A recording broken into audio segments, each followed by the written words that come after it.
soldering, I accidentally ripped out the collector pad and the output port. I tried replacing them with thin copper wires. When that didn't work, I used copper tape cut to a similar width.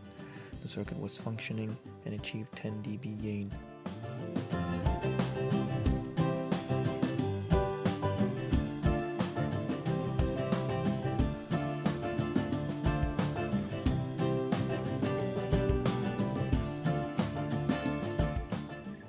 I did the same to the output pad and got 12 dB, which was 1 dB short of the requirements. A second attempt on a new PCB would greatly improve the results.